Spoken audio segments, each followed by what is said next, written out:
Right. Hello, everyone. Welcome to session 9 of this year's BGA. This session is on Genespace by John Lovell. Please take it away, John. Thank you. All right, thanks all for coming today. I'm pretty excited to talk a bit about my software Genespace and kind of comparative genomics in general. I think maybe before we get into actually running the Genespace R package and producing our own results, I wanted to just give a quick background on why we have Genespace and why comparative genomics is, a really exciting field now more than ever.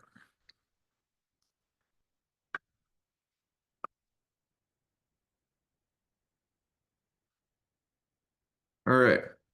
So first of all, a quick introduction. I'm John Lovell. I am a research faculty at HudsonAlpha Institute for Biotechnology in Huntsville, Alabama. And I also am an affiliate scientist at the Department of Energy Joint Genome Institute in Berkeley, California. I work remotely and live in Denver, Colorado, in the US. And my focus is primarily on, and my group's focus in general is primarily on figuring out how to make multiple reference genomes and genomes in new species or new systems directly usable to our stakeholders. That might be breeders or people doing trait discovery or understanding dynamics of pathogens or ecology and evolutionary questions. And what that boils down to in a lot of ways is the integration between comparative genomics, comparing two genomes, and population or quantitative genetics.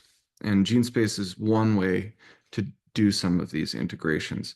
So as I think probably many people who are watching this here are aware and were influenced by this, the original Human Genome Project from the 1990s and early 2000s was a really foundational scientific enterprise and produced what we called either the draft or the finished human genome early in the 2000s. And that led to thousands and thousands of discoveries, probably the single most important discovery and resource in at least the last several decades for both disease exploration and drug discovery and understanding human evolutionary biology.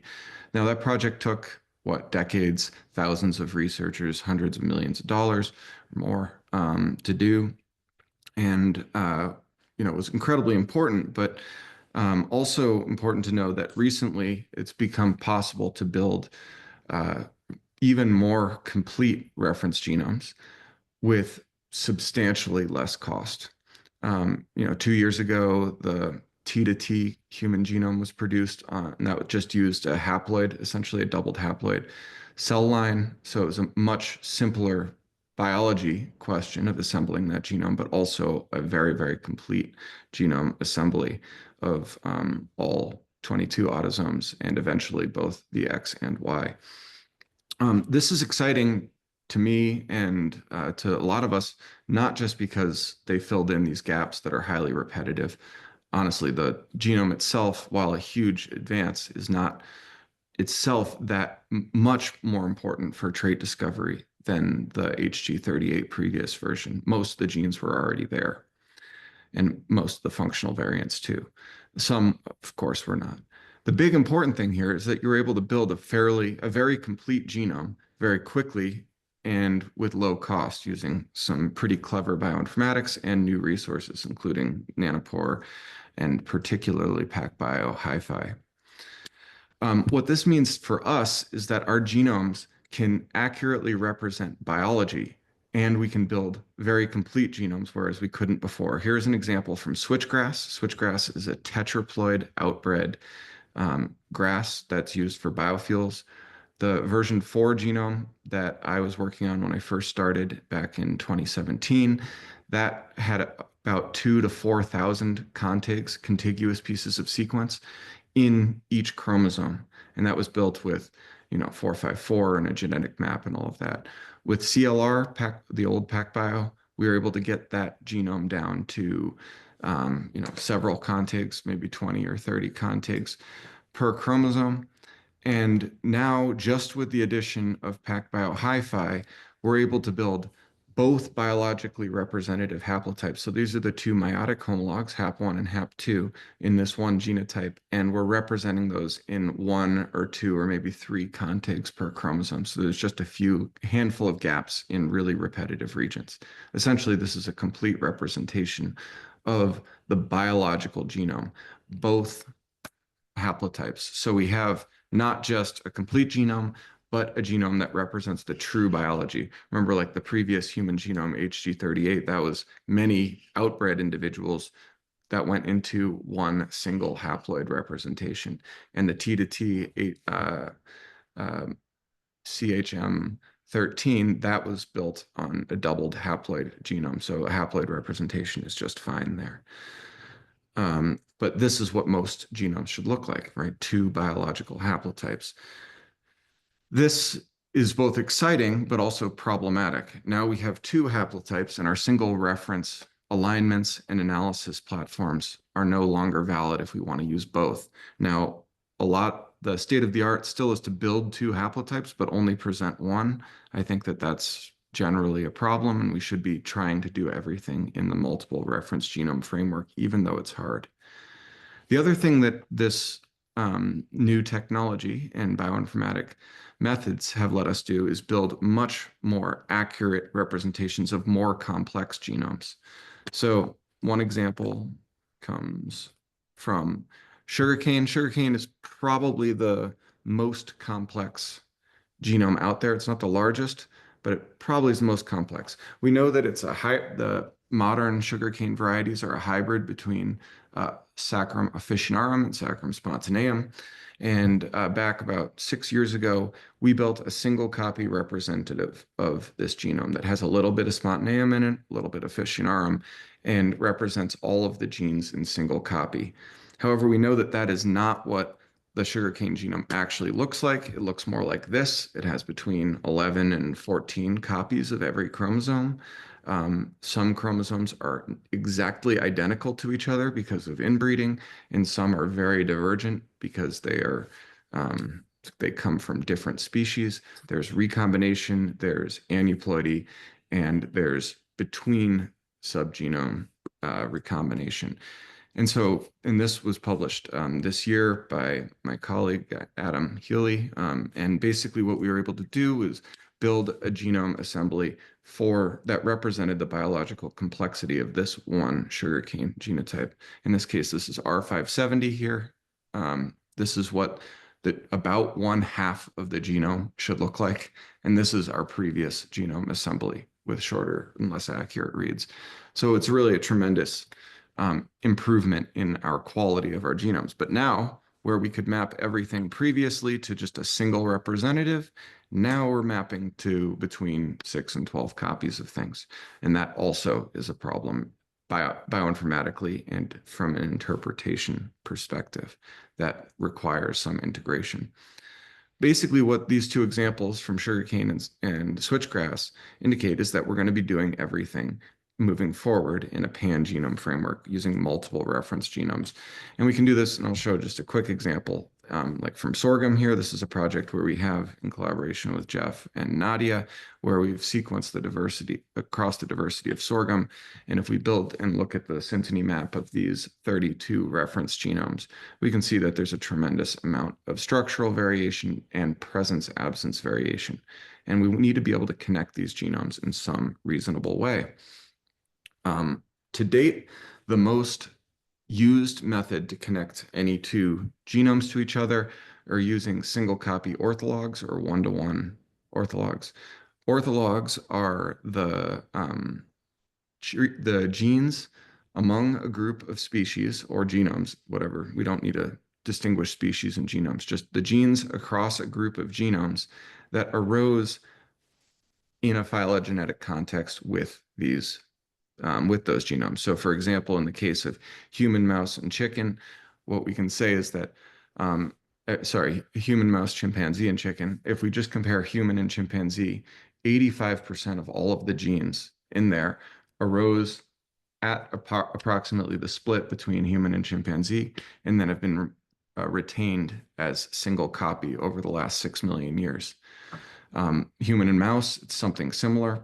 Even though it's almost 100 million years of divergence time, there's 82% of all the genes are one-to-one orthologs, meaning there hasn't been any copy number variation or gene loss over that time. And pretty astoundingly, over 2/3 of all genes are one-to-one orthologs between humans and chickens, even though that's what, 300 plus million years of evolution. So what we can do is, given that we know that everything's basically single copy, you can easily just track regions of interest across these reference genomes using the retained synteny and knowing that you expect one-to-one relationships. So like, for example, here on the X chromosome, the X chromosome in human is 100% conserved across placental mammals. It is partially conserved in marsupials, and then is conserved but not related to sex chromosomes in monotremes or birds, but is partially related to some sex chromosomes in the sand lizard genome, for example. Same thing could be done with the avian Z chromosome. So basically, if we assume everything is single copy, one-to-one orthologs, comparative genomics is easy, it's trivial. And in fact, that's the case in many vertebrate lineages, but not so in plants. So this is what 30 million years of grass evolution looks like. I can't flip back to that. Well, I can here. Just go back to this. This is what 300 million years of vertebrate evolution looks like between birds, other reptiles, and mammals. And if we go to, this is just 1/10 of that evolutionary time in grasses. So switchgrass that I talked about earlier is up here, maize, wheat, etc. And this synteny map is obviously far, far more complex than even 300 million years in vertebrates. And the reason is because plants and many other lineages in the evolutionary tree, but not those vertebrates I showed before, plants have tremendous number of whole genome duplication events and polyploidy. So the genomes that we're looking at here, about half of them are polyploid. Wheat is a hexaploid. Switchgrass, as I mentioned before, is a tetraploid. Maize is a fairly ancient tetraploid. And all of these genomes share a whole genome duplication event that preceded the diversification of grasses. So tracking regions of interest here using one-to-one orthologs is not only difficult, but not particularly informed, in part because these whole genome duplications yield, non-one-to-one relatedness. So for example, just any two maize genomes that you might compare have about 2/3 of their genome are one-to-one orthologs. So if we think about that, just any two corn plants that you pull out and you sequence will have fewer one-to-one orthologs to each other than the 300 million years of evolution between humans and chickens. So if we're using a model that's designed for studying evolution in, for example, primates, where we're using one-to-one orthologs, that isn't even appropriate within maize. It's a little better in systems that don't have an ancient whole genome duplication, like sorghum. Sorghum, 82% of the genes are one-to-one orthologs, but also there was a really recent severe bottleneck in the diversity of cultivated sorghum. And that 82% reflects as about the same number of one-to-one orthologs that we would expect between humans and mice, approximately 100 million years of evolution.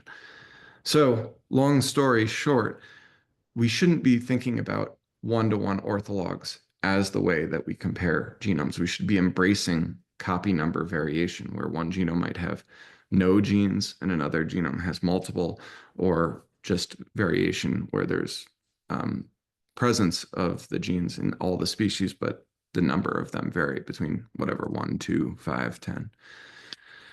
The reason I mentioned before that we have this issue with with copy number variation in non-one-to-one orthologs in plants is because they're whole genome duplication. So this is just a dot plot showing orthologous regions between two maize varieties. And you can see there's a strong diagonal. Those are the meiotic homologs, A lot of them are one-to-one orthologs, but then these off diagonals, those are the homeologs that don't necessarily recombine or don't recombine during meiosis, but do have enough similarity that they pollute our estimates of orthology.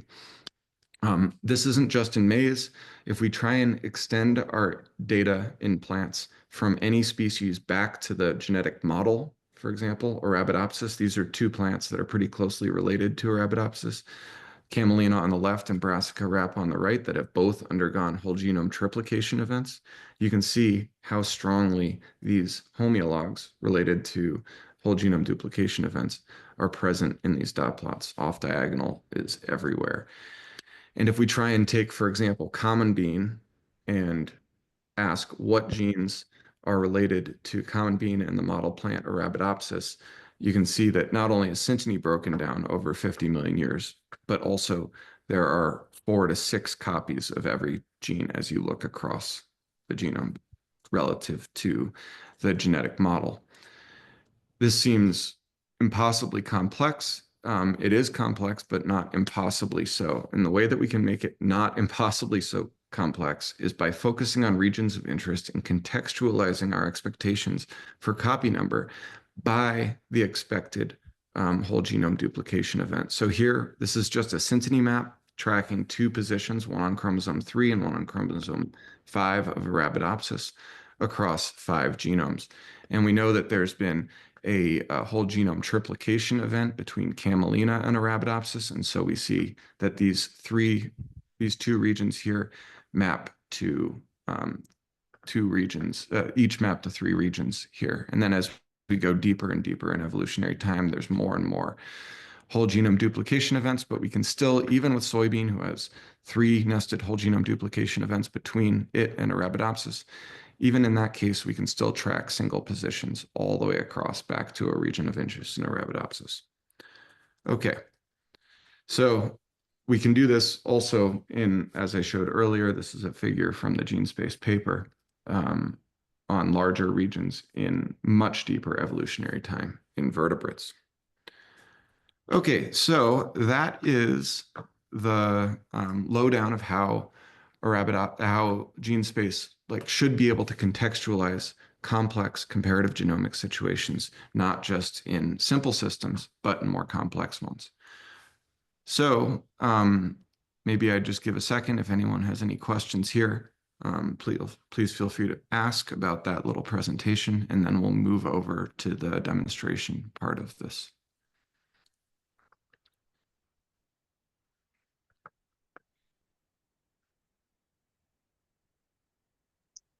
I just have a question. Hi, Yeah. John.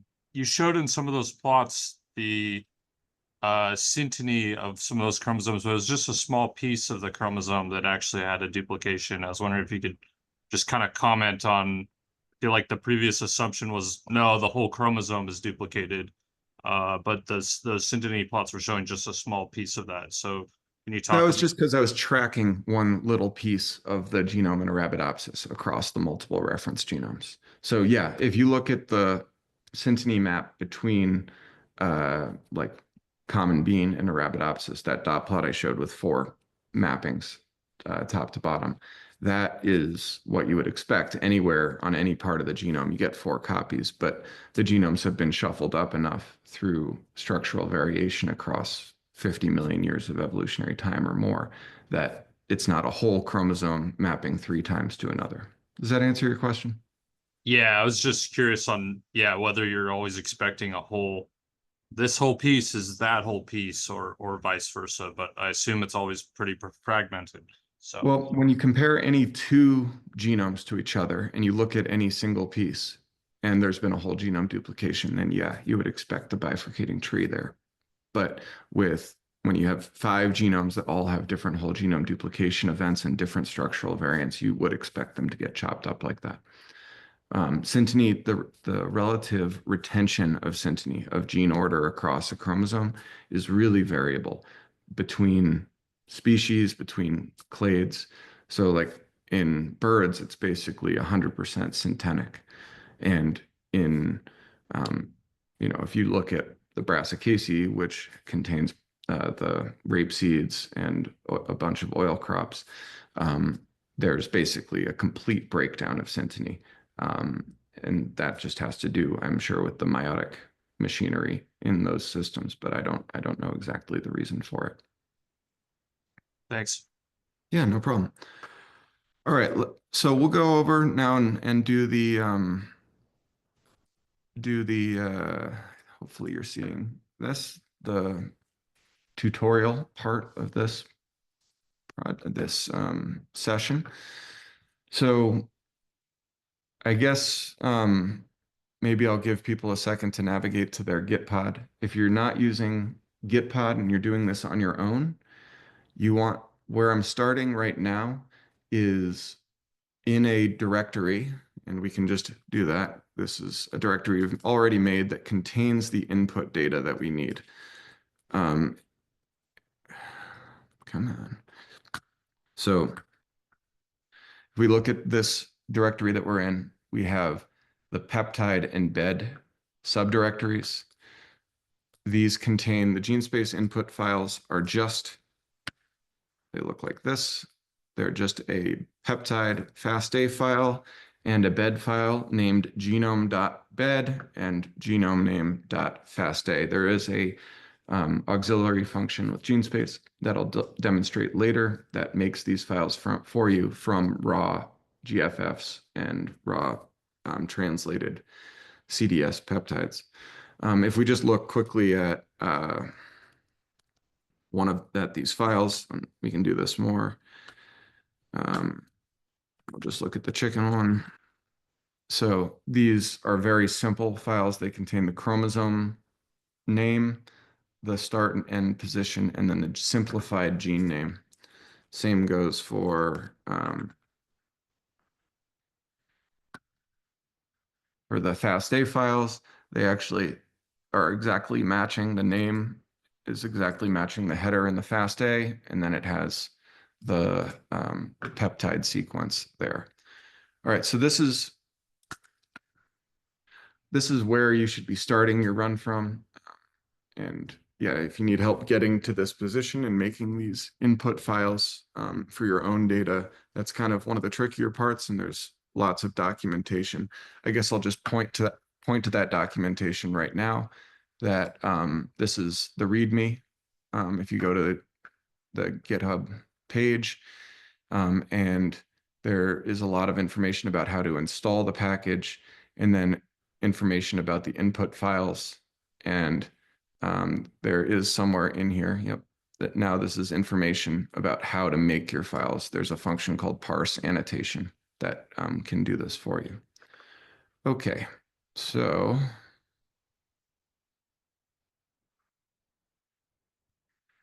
let's go back to our session. Okay, so the first thing that we do to get Genespace going, and by the way, people hop on in and let me know if there's an issue while you're getting this going. And I can stop and make sure that we're troubleshooting everything. All right, so Genespace is an R package, and eventually it'll be just a direct command line tool, but right now I don't have the bandwidth to write that, so we have to do it interactively in R. There's also scripts out there to run it non-interactively using an R script. So you enter R just by typing R, you get something that looks like this. Hopefully you're using R 4.4, but 4.3 or earlier is no problem.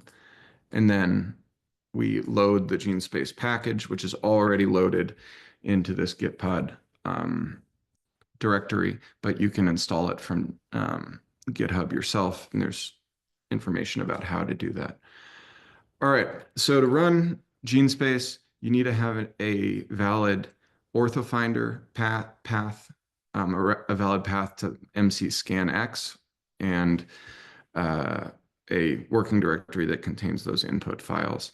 You can always just check to see if orthofinder is installed using R. You have to type in system orthofinder-help, and that calls the orthofinder help page, and you can see it's installed and is in the path here So if it's not in the path, you have to give an actual path to OrthoFinder, and you can specify that in init GeneSpace. The same goes for MC-ScanX. So the path for that is just in the bin here. All right, and so we give it the working directory, our path to MC-Scan. Goodness.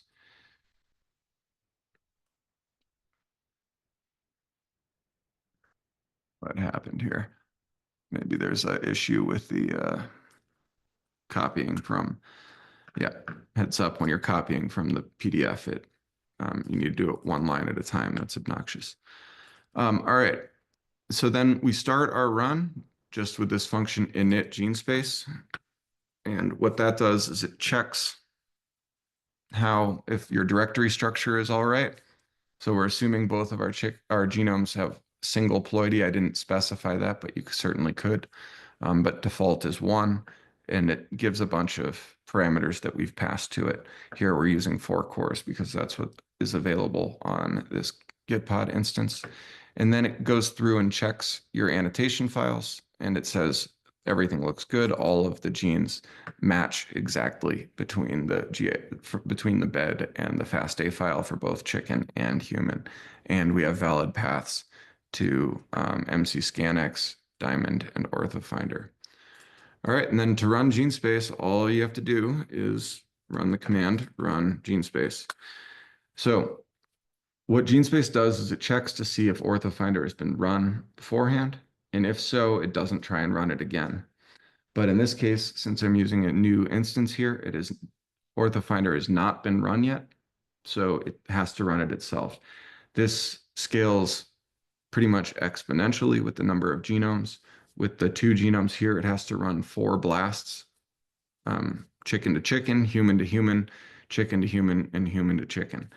And that takes a little while, probably about, I don't know, 5 or 6 minutes. And then it'll parse those results, and we'll go through it as we move forward. But let's go back and take this time now and talk about our input files, if we can. All right. So when you're building, if you want to build a custom input files, all you have to do is use your whatever data manipulation workflow you would use to produce files that match that format that I was describing earlier. We can also, and I'll use this time to show how we can use this function parse annotations. So if we have a raw genome, one of the main repositories that we use is Phytosome. That's for plants. You can just say parse annotations. You give the path to the genomes. It grabs anything with the GFF string and the FASTA string and the file name, and then it has a preset to parse Phytosome. Same goes for NCBI, which I guess I didn't show here, but you can just use preset equals NCBI, and then there's a whole bunch of other parameters that you could use to nail down the correct parsing. All right, I'll use this time to also talk about the other resources that are available to help you with GeneSpace. So the GeneSpace article is here. Let's just click on that and keep that there. So GeneSpace is published in eLife a few years back, and it goes through a lot of the details that I'll present today. Probably the most important one is just a quick overview of why we have GeneSpace, and I'll show you why in just going over figure 1. So this is an overview of what GeneSpace does. But essentially, right here on the left here, this is what the output from just feeding the BLAST results to MC-Scan looks like for a particularly complex region on the chimpanzee chromosome 6 and human chromosome 6. So MC-ScanX is really good at culling hits to synteny in places that are single copy. You get these nice synteny maps. But once you get into places where there's multiple copies of things, this is a repeat array here, for example, MC-ScanX thinks that these are all overlapping blocks of each other, all these little syntenic pieces. And that's not really what it is. What it is, if you look at this, it's a big inversion, another translocation, and then a duplication in this interval. And you can see that if you just sort of squint at these spots. So if we just subset the blast hits to those that are only in the same orthogroups. An orthogroup is, in this case, with just two genomes, just orthologs, genes that arose from a single copy in the common ancestor. And if we just use MC-ScanX on that, the picture becomes much clearer, right? These things are all paralogs, not orthologs. And so we get this, but we get these duplicate regions that are not real because it's hard to know what's a paralog and what's an ortholog. And Genespace gets around this primarily by condensing syntenic arrays to a single representative of each orthogroup and then moving forward. And so this is what this region looks like in Genespace. So if you're just feeding blast hits to MC-ScanX, you're going to get tons of this. And if you use Genespace, which is just a parser for those two functions, you get a much cleaner result. Genespace then takes these data and essentially reorganizes them into what we call a pangenome annotation or a pangene set. And here's the HLA region, this complex region on chromosome 6, and it basically decomposes these into situations where you have single copy genes. This is a 2-copy gene. This is one with copy number variation across these 3 genomes. And importantly, it also determines the expected syntenic position of genes that don't exist in one or more genomes. And so here, for example, this RXRB gene doesn't have an ortholog in chicken, and yet we can predict the position that it should be in these pangene sets. All right, let's see how our OrthoFinder run is going. Oh, it's done. Sweet. So now we can talk about what the output is. So this is pretty fast. So this is what OrthoFinder prints when it's done, right? This part here. So this is just what, if you ran OrthoFinder yourself, this is what it would print as it's running through. So what it does is it makes diamond databases, does diamond-to-diamond searches. Diamond is like a BLAST. It's a BLAST-based search, BLAST similar search, but much, much, much faster, not that much less sensitive. Then it takes those BLAST hits, connects putative homologs, so anything that's similar, makes a graph out of that, and then takes those sets of homologs and splits them, first using OrthoMCL, which is what you see here, and then for any multiple copy orthogroup that comes out of here, it then builds trees and splits those based on orthologs. And so that's what it's doing here. This first part here, this is what the original 2015 or 2014 OrthoFinder approach called orthologs. No, I guess it was 2017. And then since 2019, I believe, those raw orthologs saved as the ortholog.txt file, those are now deprecated, and you should only be using the phylogenetically hierarchical orthogroups, which are the orthogroups analyzed within a phylogenetic framework and split according to rules that are outlined in these papers. All right, so Genespace then takes the OrthoFinder results and integrates them. That's the main thing that Genespace does. So it takes these orthogroups. In this case, it takes both the deprecated orthogroups and the phylogenetically hierarchical orthogroups. We call these OGs and HOGs. And you can set Genespace to use the original defunct orthogroups if you'd like by saying use hog equals false in the initial specification of the run. But in this case, OG here is hogs, not orthogroups, because we're saying use hogs equals true, which is the default. All right, so it checks all of the chromosomes first, all of the genomes first, and it says, hey, is there any problems? It's worth knowing that for chicken, about almost 500 genes are on chromosomes smaller than 10 orthogroups. And that's a problem because, you know, if we're using, I think we're using in this case, a syntenic block size of 5. And so it could be that many of those genes will never find a syntenic placement in this map because they are on chromosomes that are too small to really be syntenic, even in the perfect case. Now, that's not as much of a problem anymore. Most genomes, in fact, pretty much all of them that we produce now, don't have these small bottom drawer scaffolds. And for example, even human has very few of these on here. It also checks whether there might be something wrong with your model specification. Maybe there's a whole genome duplication you didn't know about, by checking for over-dispersed orthogroups. These are orthogroups that hit many, many syntenic positions across the genome. In this case, since all haploidy is 1, these are both haploid genomes, haploid representations of diploid genomes. If they hit more than 8 places, Genespace says, I'm not sure what I think about these orthogroups. And so 7 orthogroups in chicken hit 8 places and 15 in humans. That's not so bad, but they do contain 220 and 470 genes, respectively. And then it condenses these hits into arrays. And it's worth noting that the human genome has more genes in more arrays. So arrays are any set of genes that are right next to each other or very close to each other in synteny and come from the same orthogroup. This is not necessarily a tandem array. We call them a syntenic array. They could be tandem, or it could be just due to paralogs nearby. All right, so once it produces this information here, and concatenates these, it stores this in a file that we call the comp.bed file, which I'll show in a second after we go through what the run did, and then annotates the BLAST files, and generates dot plots for just the raw BLAST hits. And then it uses MC-scanx to say for each of these BLAST files, is there, which hits are in synteny, how many syntenic blocks are there, etc. And so it does this both between genomes and within genomes because we want to be able to highlight homologs in polyploid genomes as well.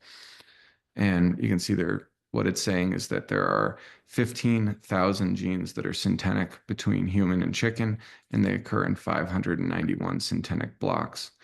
And there are 510 structural variants and 354 large regions. Remember, these are gene-centric estimates. So there's probably many, many more SVs in there, structural variants.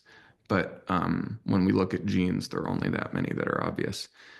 It then constrains the orthogroups to synteny, integrates syntenic positions across all of the genomes. So saying, all right, for every gene in the human genome, where should it exist in the chicken genome and vice versa?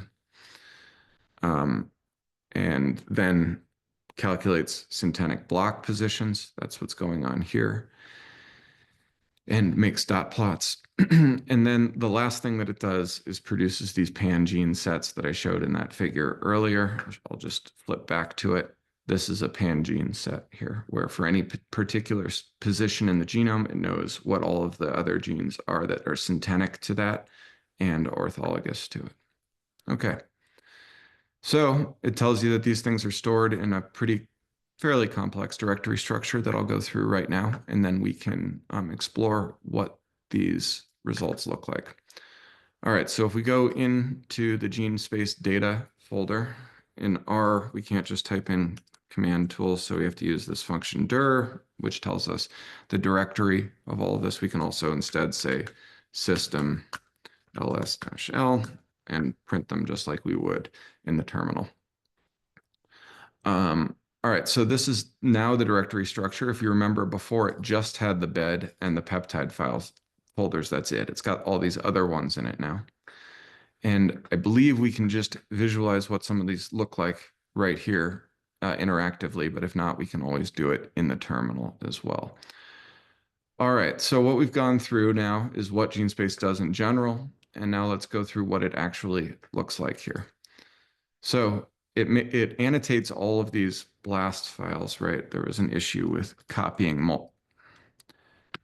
Heads up when you're copying the code out of the PDF. It's a problem. I didn't realize this. I would have made everything single line. So this is where the BLAST file, just all BLAST hits, or in this case, sorry, this is syn hits. But it shouldn't be. Let's do it for all BLAST hits, which should be the same name, but all BLAST here.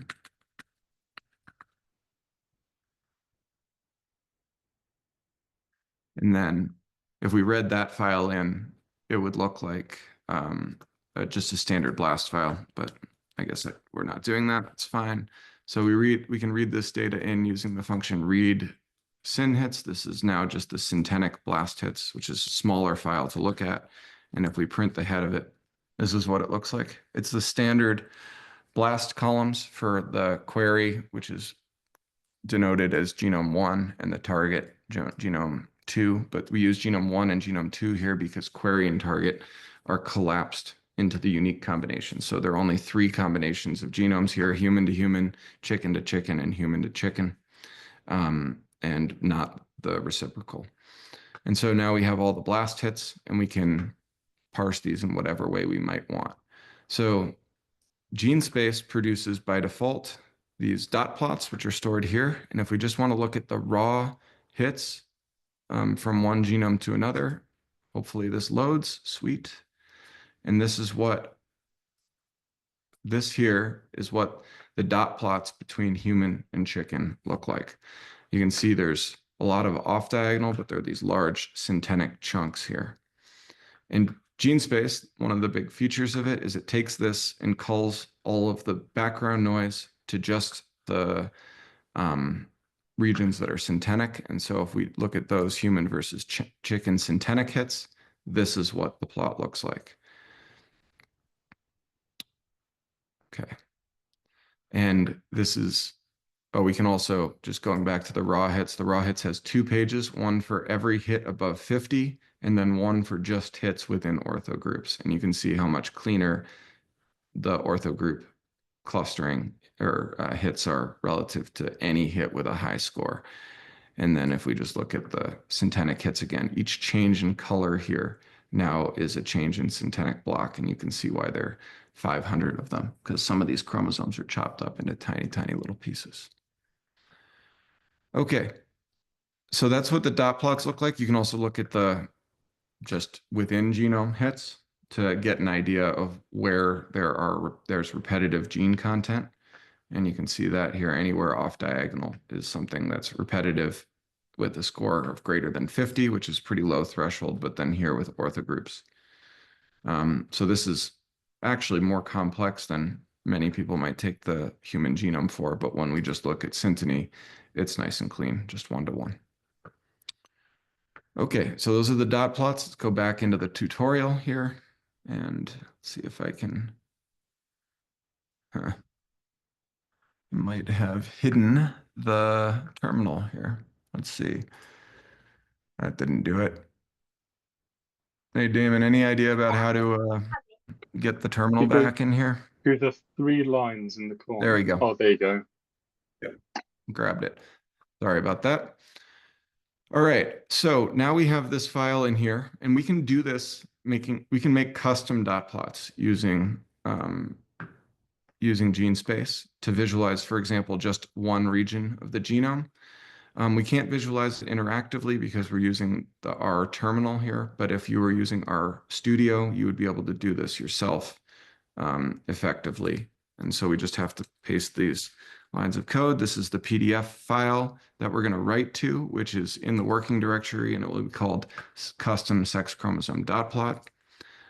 This says initiate that PDF file, which then we should see it over here. Yep, custom sex chromosome dot plot, which will be empty. We can subset the blast hits to anything where either chromosome 2, which is chicken, or is a Z, or chromosome 1, which is human, is an X. And then we can make the dot plot using this function ggHits, which is in Genespace, and we can add a title, for example, to it using ggplot2. And then we could change the theme to just black and white instead of the default Genespace theme. That will write that to the console, and then this will save it to the PDF. So let's open it up and see what that looks like. So now we have a dot plot here. This is the default Genespace plot, and then on the first page, and then the second one will have the customization that we did. And so you can see here the chicken Z chromosome maps to the human chromosome 9, human chromosome 5, and human chromosome 18, and pretty much is There's a lot of one-to-one relationships here. There are some gaps, though. Like, for example, this whole chunk of the chicken Z chromosome doesn't have a orthologous synthetic genes in humans. Same goes for the human X chromosome here, maps just to the chicken chromosome 4 and chicken chromosome 1. That's really highly retained. And then we changed up some themes and made the plot with a white background and grid lines instead. All right. So that's, you can play with that. ggHits is the function that does that and lets you make those dot plots. All right, the Genespace also makes a file called it's stored in results and then the combed.txt. This contains most of the information that Genespace uses for all of its calculations. So if we open this file, this is the path to it. You can write that path differently if you'd like, but that's how I do it. And then if we load in this file and we just say, look at the head of it, it's got essentially the bed information that we had before, chromosome start and an ID, and then a bunch of other information. OFID, that's a unique orthofinder ID that orthofinder assigns. It's got the length of the peptide, the position, the genome order position of the genome here, the genome name, the array ID that we talked about before, those syntenic arrays, whether that gene is the representative of that syntenic array, the globe OG, that is that defunct orthogroup.txt classification, the globe HOG, this is the global phylogenetically hierarchical orthogroup classification. It has a flag here saying, should this gene never be used as an anchor? That comes from those orthogroups that are dispersed across the whole genome when we don't trust their syntenic positions. And then this last column here is the most important one, OG, that's the syntenic orthogroup. In this case, the globe hog, qualified by whether it's syntenic or not. And so there's a lot of these global hierarchical orthogroups are split into multiple OGs. All right, so we can use and just parse this data in this combined bed file, which I'm calling CB, in a number of ways to get a lot of the information that we might want to extract out. So for example, we might want to test the hypothesis, what are the 8 orthologs, the syntenic orthologs to the HLA locus in human in chicken. So we can pull out all of the orthogroups, the syntenic orthogroups that have that a gene with the HLA code in it, which orthogroups those are in, and then we can subset the whole file to any of the genes in the genome chicken that exist in those orthogroups. And we can just say, what do those look like? And so, for example, we can find that there are 3 genes that are syntenic orthologs to the human HLA. 2 of them, no surprise, are named HHLA and for the chicken. And then there's this DMA locus, which we know is also orthologous, and it's in these 3 separate orthogroups. All right, so you could also then query the BLAST hits for any of the genes that are in here. So if we just want to look at, for example, the first row in this HL bed file, this is just any genes that are within the start and end coordinates of this very first element here, just on chromosome 1. We can say, give us any of the hits that map to that position. And we can use the function query hits, if I can highlight it. Come on. There we are. And if we look at those, we can say, okay, here are all the hits. There are 7 hits that go to this position in this part of the genome, chicken chromosome 1 between these 2. And you can see what those genes are. Okay, So another thing that you might want to be able to do with the Genespace results is tabulate gene presence, absence, and copy number variation. And we have a utility function called query CNV to do this. So I'll show kind of what this looks like. So we give it the GS parameters, Genespace parameters that are just the output from the run Genespace. And if we look at this, this produces a result, excuse me, that looks like this. So for each type of orthogroup, global hogs, global OGs, those are the defunct orthogroups, and syntenic hierarchical orthogroups, we get the number of genes that are at copy number 0, the number of orthogroups that are copy number 0 in chicken, and the number that are at copy number 1. And that's what this argument, max copy number 1, is saying subsume any genes that are at a higher copy number than 1 into 1. If we set this to 2 and do this again, we'll get now up to 2 copies. And so you'll see now, for example,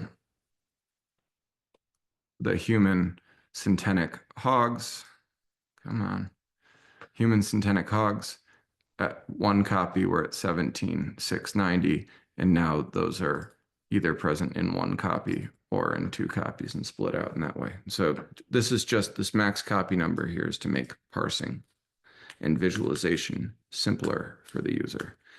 Okay, so now we have this, and we could then say, okay, what's the gene presence absence variation for global hierarchical orthogroups?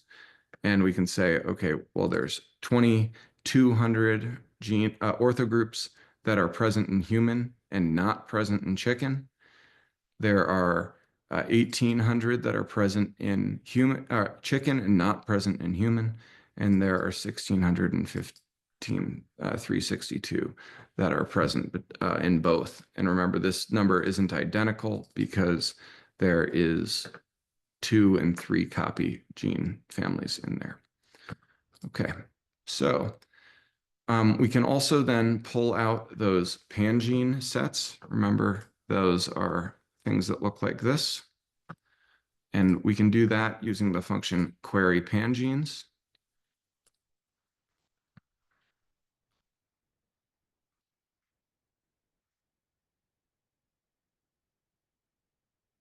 And query pangenes takes the Genespace parameter output and a bed file, which is the coordinates. So here I'm just asking, give me all of the pangenes on chromosome X in human that have a syntenic position in human chromosome X, but in the first 200 kb of that genome.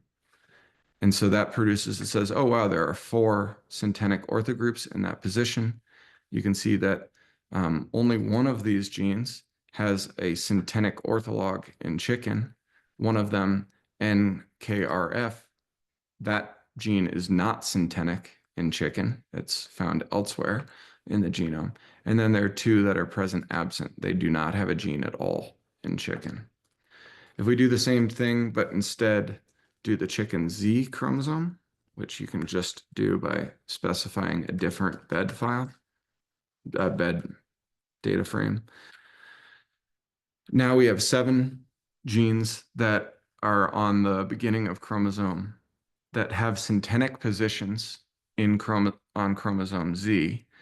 And interestingly, important to note that 3 of these don't have a chicken ortholog. They only have human genes.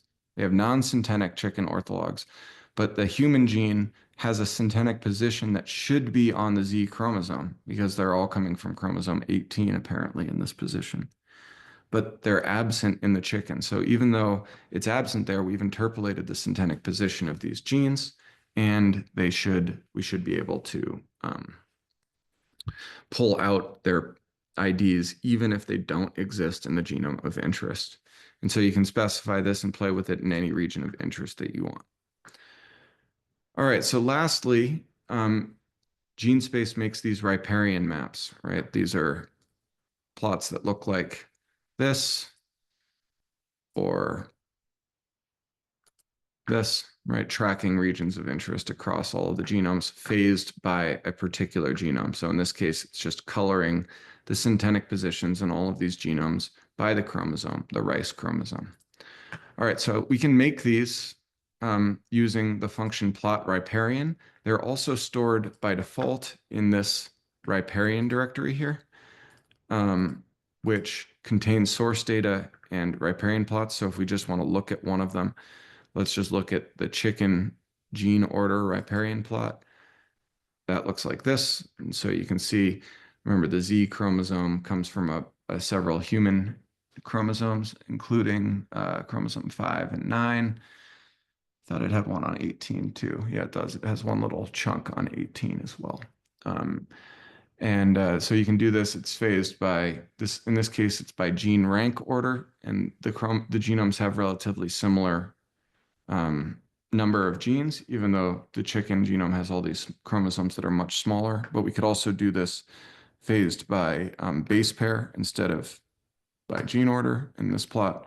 Now you can see all of these little tiny chromosomes in chicken and where they go in human because they're much smaller physically, even though they have plenty of genes on them. Okay, so this is the main output. Typically, you wouldn't just show 2 genomes because if you do that, you can just color them by their one genome's chromosome of interest. So it's pretty trivial to do, but it becomes more computationally complex when you add more and more genomes to it. And for this demonstration, we're just doing the 2 genomes because it's fastest, but you could do this with literally any number of genomes. I've done it for over 100. Okay, so how to customize our riparian plots. So it's worth noting that there is a full tutorial on how to make different riparian plots here. This is linked in the README on the GitHub page. You can just click on customize your riparian plots and it will open this HTML. And so it goes through how you can make different riparian plots with different parameters. This is the raw output for 5 genomes that we use in the test case on this. And then you can customize it. In this case, you can use base pairs instead of gene order. You could, here we're reorienting and subsetting the number of genomes we're using, in this case just 4, and having different orders. You can tell it that you don't want to reorder by synteny, or you do. In this case, now all of the chromosomes are ordered by their numbers, not by their syntenic positions. So for example, here you can see human and mouse look fairly syntenic to each other here, but if you order by their chromosome names, they are all over the place. There's many other parameters that you can do. You can custom order and put the X chromosome on the left side. In this case, that's how we're doing it here with humans. You can change a variety. There's just a ton of ways that you can parameterize it. You can also change the appearance. Here we're highlighting inversions in this ugly green color. We can change the shapes of the chromosome segments to make them more square and put space, for example, between the ribbons and that. This parameterization is one that I know several people prefer. We can only label some genomes and not label others. And you can change the background and highlight regions of interest. All right, so here, using this data, we'll just go through a couple ways that we can customize our genome, our riparian plots. So here I'm making a bed file that contains, I'll show you what this looks like. So X, Z bed. That looks like this. It's just got a color for the human X chromosome and a color for the chicken Z chromosome, and that will come in later. And then since we can't do this interactively, we'll save it to a PDF, hopefully. So that's the PDF file that we'll write it to. We can initiate that PDF. It's going to be really wide and narrow because we'll only have 2 genomes. And we can see it pop up over here, custom riparians. And then we'll make 3 different riparian plots.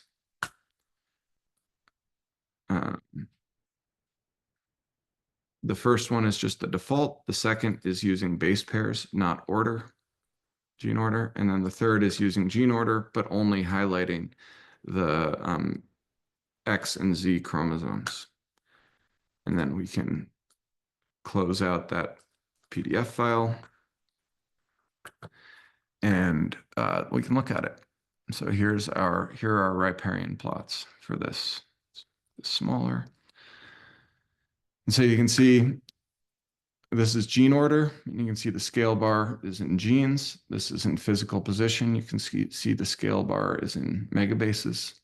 You can see now, wow, there's the Z chromosome in chicken is really a lot bigger than most of the autosomes. And then if we just highlight the syntenic positions between the Z and the X, you can see all of a sudden now it's really clear that one block comes from chromosome 18. All right, so that is it. That is the full tutorial that I have planned for today. There are other functionalities for Genespace, including quality control of your genomes and visualizing contigs and things like that, but we are not going to go through that today. All right, so any questions or maybe issues getting it going? Right, there is, at the minute, there is one question, or a couple of questions in the Discord now, actually. Does the parsing filter out isoforms?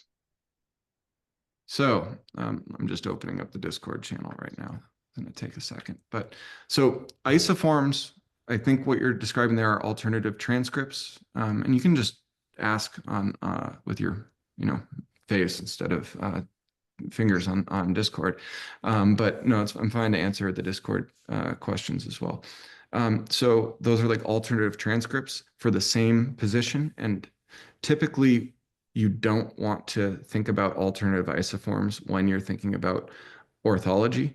And the reason for that is because you want just a single representative of a gene in that graph. If you add another isoform into it, it's possible that it will complicate the orthology graph to a point where other genes are similar to it. So you could imagine you have a nice long isoform that codes for the most common primary transcript, but then you have a little one that just is like the first exon and a piece of the last exon and has a different alternative splice.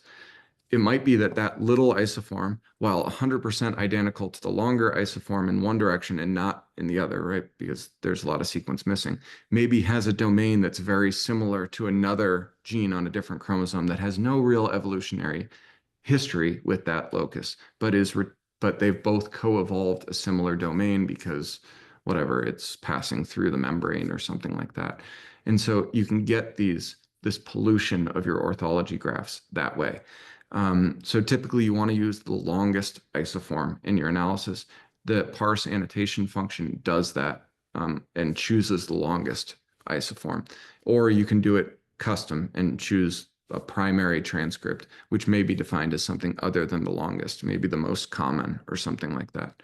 And that's totally fine too. But I strongly discourage using multiple isoforms in the analysis initially. Now, then after the fact, if you have an isoform of interest and you want to ask, okay, what's going on with this isoform? You can build a gene tree with that too, and do that in a custom way, but I wouldn't use it in the default specifications. Cool. Can you get microsynteny plots? So microsynteny, I imagine you're talking about like the MC-ScanX output where you're just looking at like 6 or 12 genes or something and asking, are they syntenic? Or maybe you're asking microsynteny is also sometimes defined as like really, really dispersed synteny between really anciently diverged genomes. In the first case, yeah, you can choose whatever you want to plot. You read in the hits and then you use GG hits or just any plot that you want to do that. So here I can show you quickly how we could plot microsynteny.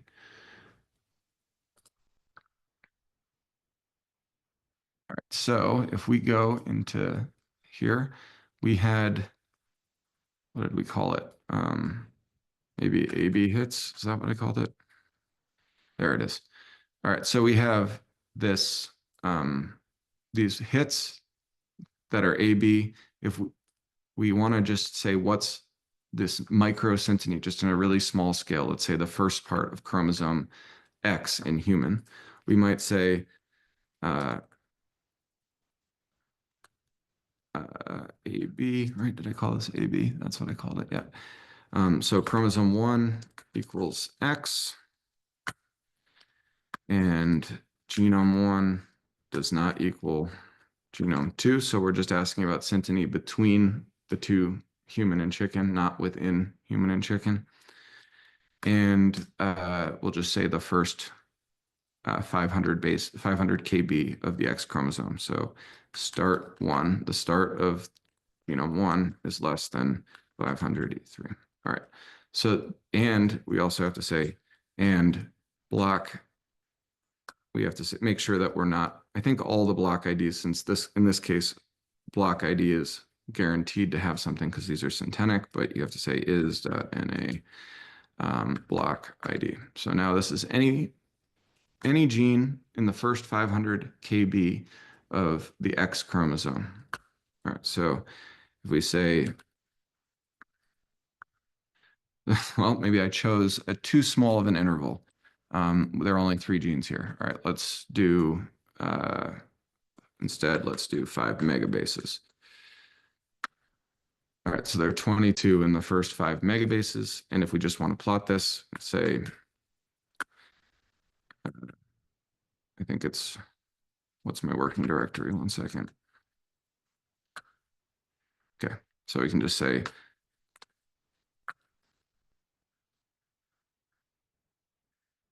and then we can just go GG hits, MS, and then we can look at this test.pdf, and you can see it's, maybe we should do a smaller plot. Let's just remake this so that it's a little smaller.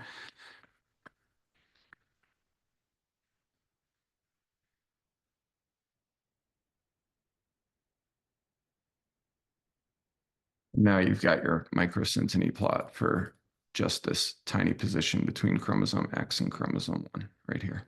And this is gene rank order. I guess if you wanted to do it by physical position instead, you would just add in here, use order is false. And now you'd have your physical position mapped between the two. And so that would be like a microsynteny plot. I'm not sure who asked that question, but is that what you were looking for? I thought I'll just jump on. Yeah, that looks great. It's always a thing we want to look in at more focused regions on the genome, especially for if a gene is moved in and out of a region. So being able to look at the microsynteny in a more detailed level like that is really informative for what we're interested in. The issue with the microsynteny, though, if one gene is moving in or out, Genespace really, that would be, if it was just one gene moving into that position on the X chromosome, Genespace wouldn't see that as a syntenic position. We set the default is to have 5 genes in its syntenic block to be retained. So you can still do this. You just have to, here, I'll show you how you can do it. You have to use all of the blast hits, not just the syntenic. And so here, I'll share that, and I'll just share this and show you how it would work. All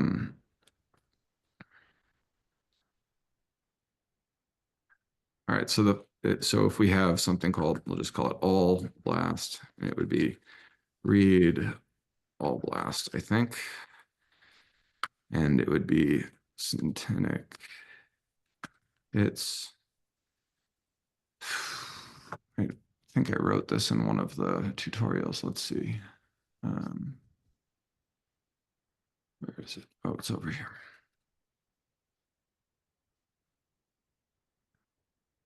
Oh, right. I just ended up just doing this, the all of the syntenic blast hits just because it's faster, but we can easily do it like this.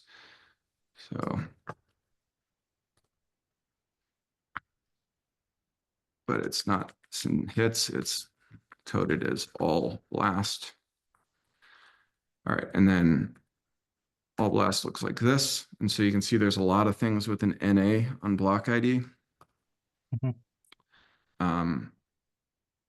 So then if we're going to do this with test PDF, let's make it bigger because I think we're going to get multiple chromosomes here. And we want a subset. So now we're going to change this. We're going to turn off that it has to be in the same block ID, right? So it can be a non-syntenic hit there, same as before, and then we'll just call this all blast. And then we do the same plot, but let's just see what this returns. I kind of think this is going to give us something that we don't want, and we'll find out in a second. All right, so this didn't give us what we wanted. It's still just the syntenic positions, I'm pretty sure. So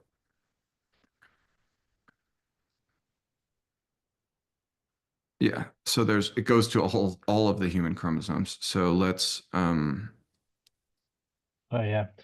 let me figure. I wonder if I can get the help file here or not. Excellent. So the GG hits functionality. Oh wow, it's interesting.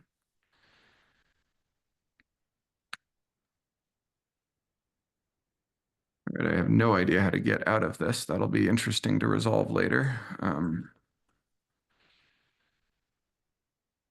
Probably just Q. Maybe, let's see. Yep, that did it. All right, so let's not do the help file that way. That was obnoxious. I'll just go quickly and look at what the source code is in here. All right. So it has type. So I'm pretty sure that's the one I want. Let's make sure before I do anything more. There, you would just hit question mark and then the function if you were doing it yourself. Yeah, so type is the parameter and we want all. Okay.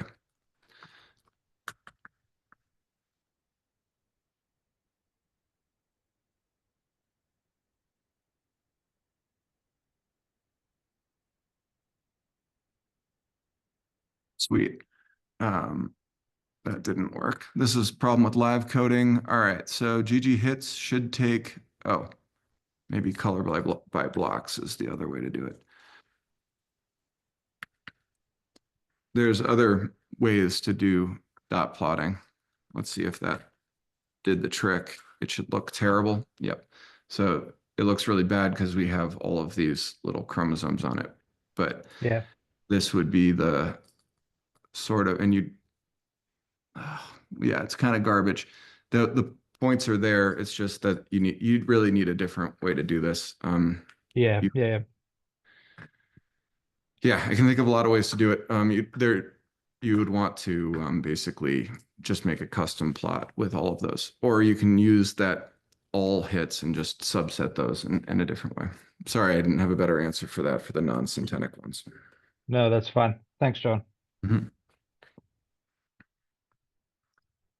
I have a brief question. I mean, kind of tangential to this, related to the anchor alignments. So you're using MC-ScanX. I think it's depending on like 5 genes to generate an anchor. That's what the default is, but you can set that to as low as 2 if you want. So yeah, I guess I'm curious on parameterization of MC-ScanX. How do you decide maybe thresholds of customization, and then also whether you've tried other protein alignment tools to generate anchors, and what you've seen, or if Genespace is really kind of tailored specifically to parsing MC-ScanX results. Well, all right, I answer that question, those last two really effectively. So Genespace is definitely designed to only parse MC-ScanX output. And the main reason for that is because MC-ScanX can just take a custom gene-to-gene and score data set. You don't need all this other stuff. And so one thing that Genespace can do is run MC-ScanX within blocks. And some of these other software have a lot of overhead. MC-ScanX can do, 500 blocks really, really fast just by passing these small strings to it. So that's why we use MC-ScanX. The other thing is that all of these synteny search algorithms, they all suck by themselves in positions that are complex. So if MC-ScanX finds literally thousands of inversions nested within syntenic blocks that are true inversions in some of these whole genome duplications, but it encapsulates the small inversions of like 2 or 3 genes within a larger block. So it says it's a duplication when it's not. There are other programs that do a really bad job in other situations. The reason we choose Genespace is just because, Genespace chose MC-ScanX is because it was kind of the first and easiest to use. And we know where I've been working with it for a decade, and I know where its problems are, and I know how to overcome those. And so that's why Genespace does that aggregation of the array IDs and just using these array anchors, and it gets past that problem well, it gets past one problem that MC-ScanX, which it chains diagonals together. The other problem it gets past by not using MC-ScanX at all to determine block breakpoints.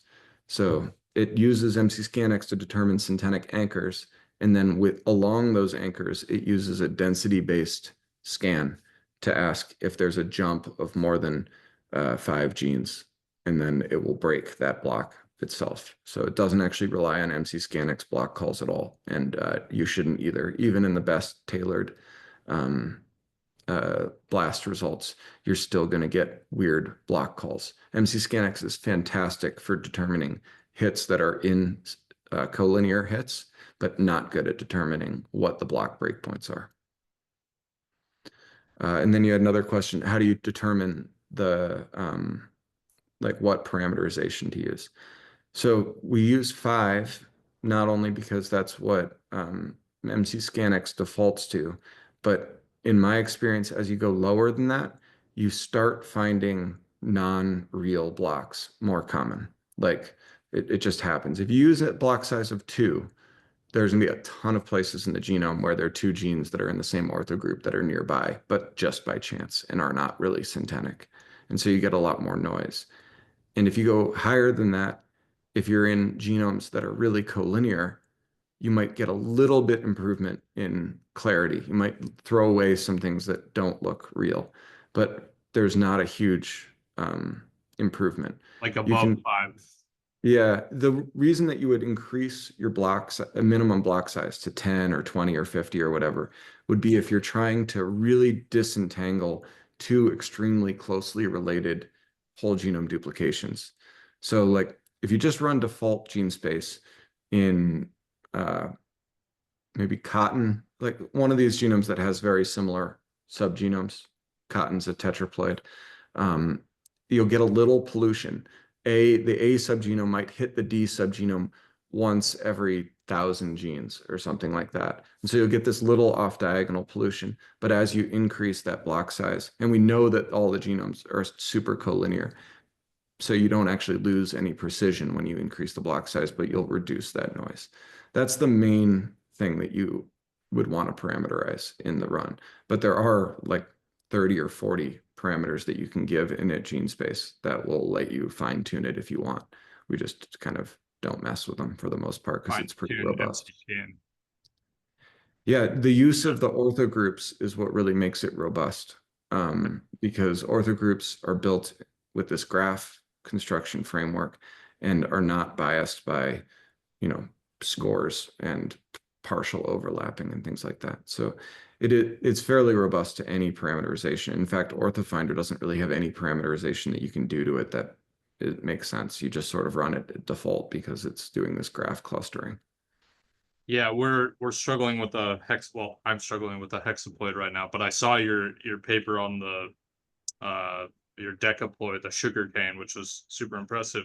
But did you alter Genespace parameters and MC-scan results to kind of adapt for that, or were you using just a five gene anchor? This is a great question. I'm going to illustrate it for you. So if you took any two genomes that are from the same species, let's not use sugarcane because it's whale. Let's use cotton or something that has undergone a whole genome duplication. So cotton, let's use cotton because people know what it is. It has an A and a D subgenome. So if you look at any cotton genome, you'd have subgenome A and subgenome D, and they're diverged by, I don't know, 1 million years or something like that. And then you'd build a tree out to, cacao or something like that, that is an outgroup. What OrthoFinder will see as typical orthogroup is anything that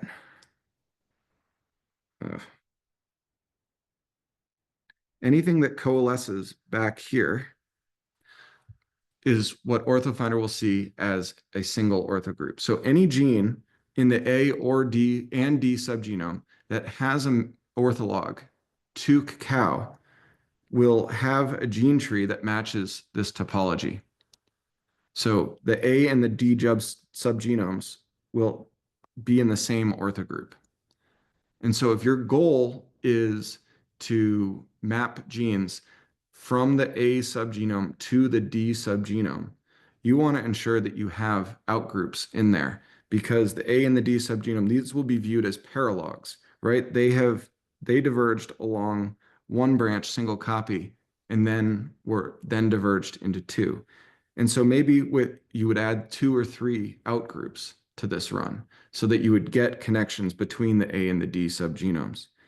Now, if the goal was to instead you no longer want to look between the A and D subgenome and for genes that are shared, but now you want to look at 2 cotton genomes that both have the A and D, and the cotton genomes diverged something like this. So you have A1 and A2 and D1 and D2, and you did the same run, but you were only interested in A versus D, you would still get all of this aggregation between A and D, which would be a problem, and it would pollute your run. So instead, what you would want to do is you would want to exclude that branch. You wouldn't want to use cacao in it, and you would just do a run that looked like this, the phylogeny, where right. So then the tree would look like that. And then any of the genes, you'll basically get a split then between the subgenomes. So you'll never get any of these deeper branches, and you'll get only trees that connect the A to the A and the D to the D. So the way to get around this problem isn't to parameterize the Genespace run itself. It's to change the phylogenetic scale of your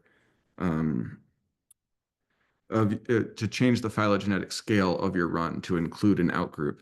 And Genespace, the init Genespace functionality contains an argument called outgroup, or ignore these genomes, that it's identical.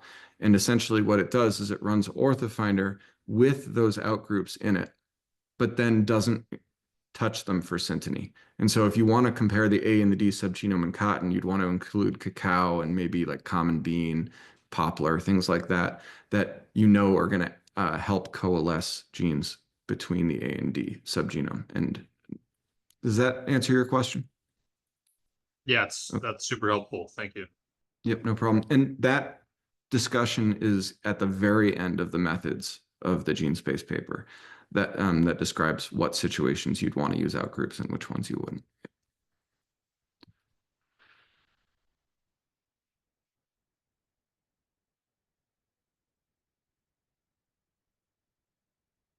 Damon, are there any more questions on Discord?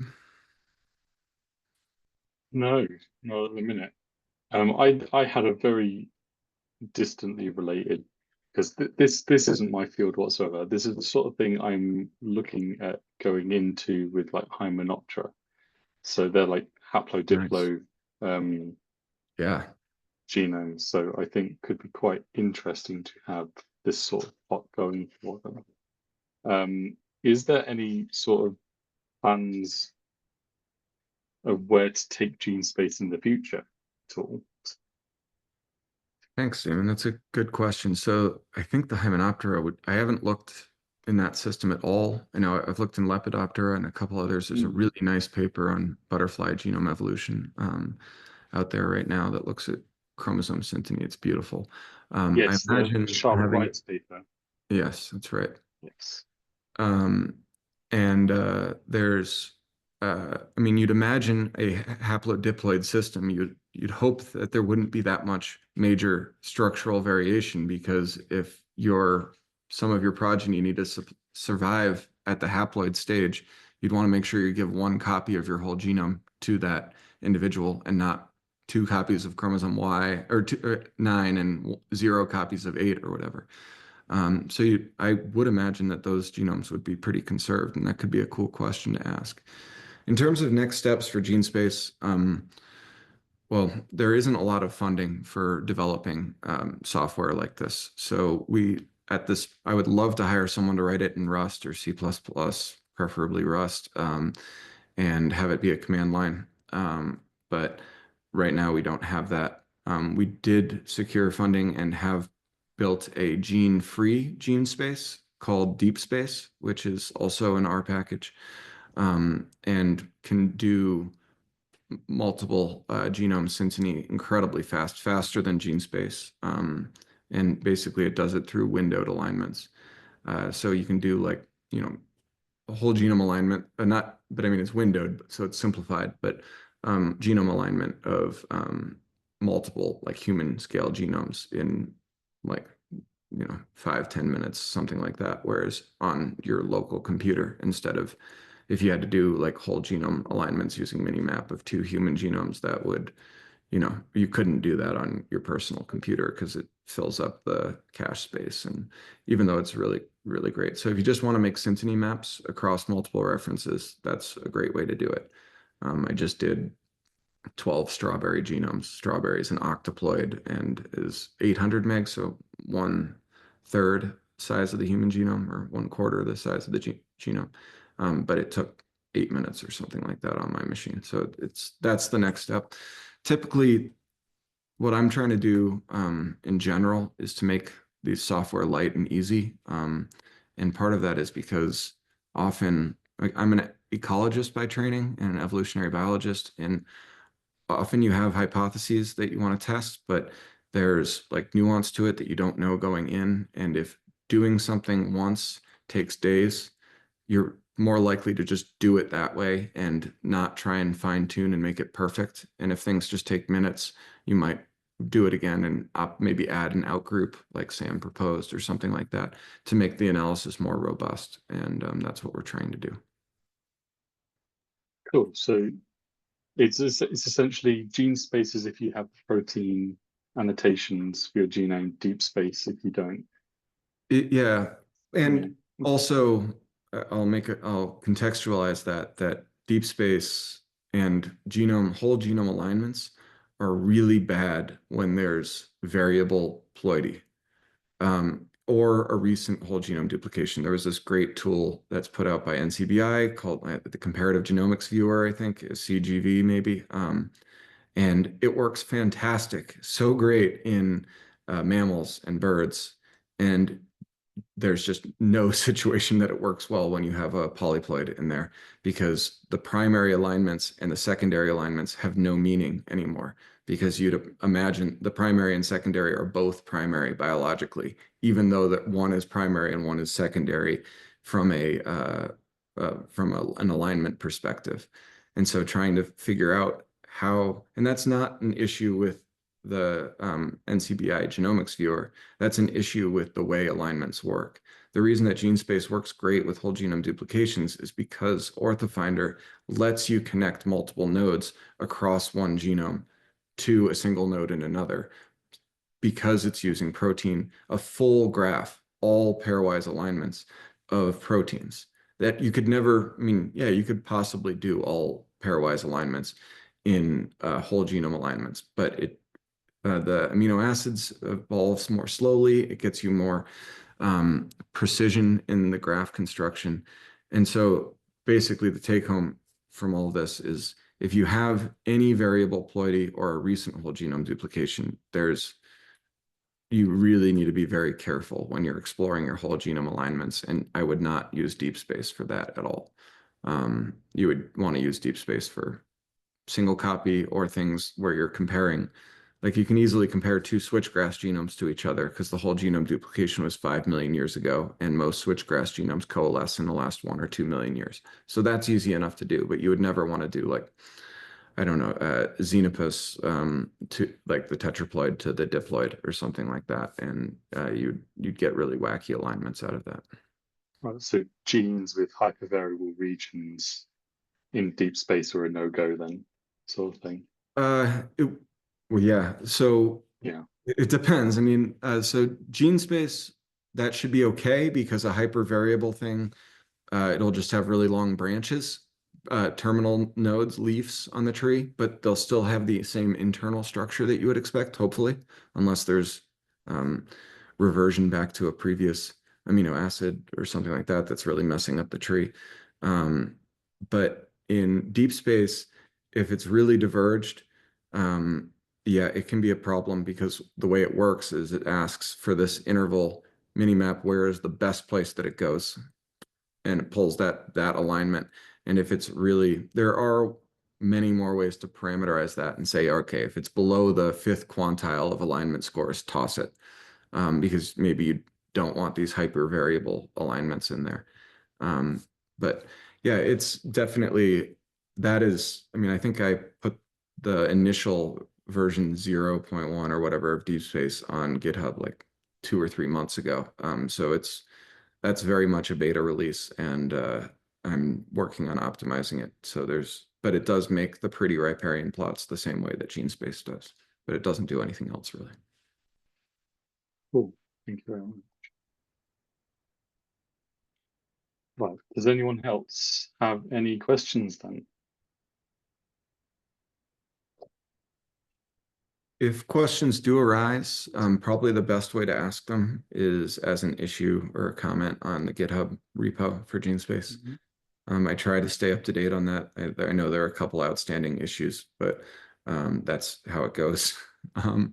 But I'll reply to you within a week, unless it's something that pops up that I have a really quick answer to, and then I'll try and get to it right away. So yeah, please contact me there or reach out on Twitter or email or Blue Sky. Cool. Thank you. In that case, thank you everyone for coming. Thank you, John, for giving it your time to run the session. It has been very interesting. So thank you very much. And I will see you all in another session. Thank you very much.